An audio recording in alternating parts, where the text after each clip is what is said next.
है। हाँ, जिस तरीके से प्रधानमंत्री नरेंद्र मोदी ने, ये देखिए पीठ थपथपाई है ऋषि सुनक की, एक सुन लेते एक बार वहां पे क्या ऑडियो हमें मिल रहा है वहां से।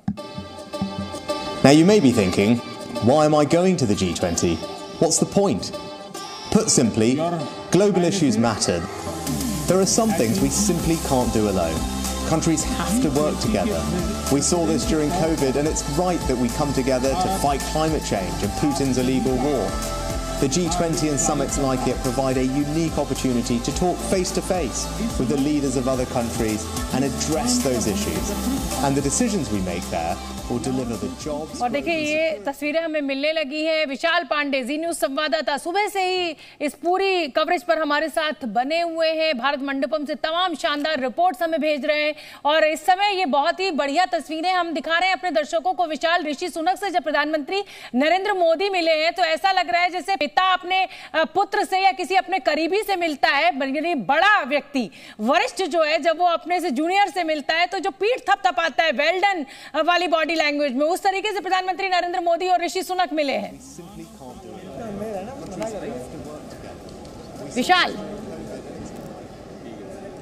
देखिए बिल्कुल, प्रधानमंत्री नरेंद्र मोदी और ब्रिटेन के प्रधानमंत्री ऋषि सुनक के बीच द्विपक्षीय मुलाकात हुई है और बॉडी लैंग्वेज अगर हम देखें तो दोनों नेता एक दूसरे से बहुत गर्मजोशी से मुलाकात करते हुए दिखाई दे रहे हैं। चेहरे पर मुस्कान दिखाई दे रही है क्योंकि ये जो मुलाकात हुई है, ऋषि सुनक पहली बार भारत दौरे पर आए हैं प्रधानमंत्री बनने के बाद और आज इस मुलाकात के दौरान कई अहम मुद्दों पर दोनों देशों के बीच में बातचीत हुई है।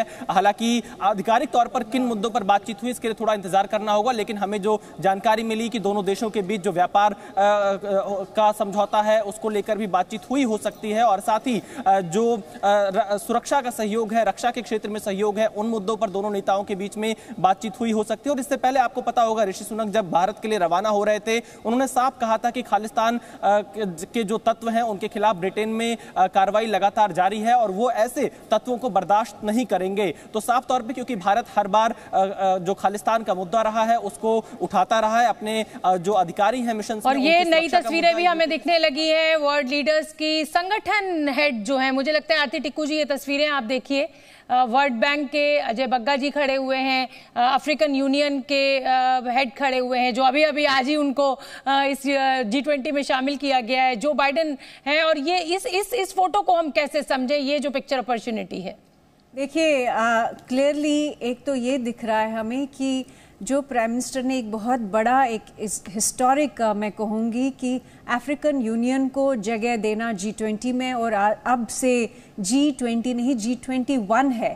तो एक तो अफ्रीका को जो हम अफ्रीका के 50 से 55 देश अब इसका मंच का हिस्सा होंगे अगली बार से। ये जो 55 देश है इनकी इकोनॉमी जब अफ्रीकन यूनियन पूरा लेते हैं तो एक ये बहुत बड़ी इकोनॉमी है। ठीक है, मैं एक बार एसजी मुनी साहब का भी रुख कर लेती हूँ। आरती जी वो भी हमारे साथ जुड़े हुए हैं। मुनी साहब, जब अफ्रीकन यूनियन अब इस G20 मंच का हिस्सा होगा, जो आज इतिहास प्रधानमंत्री नरेंद्र मोदी की अध्यक्षता में या ये भारत की अध्यक्षता में G20 बैठक में स्थायी सदस्यता अफ्रीकन यूनियन को मिली है, मुझे लगता है ये एक माइलस्टोन साबित होगा आने वाले समय में।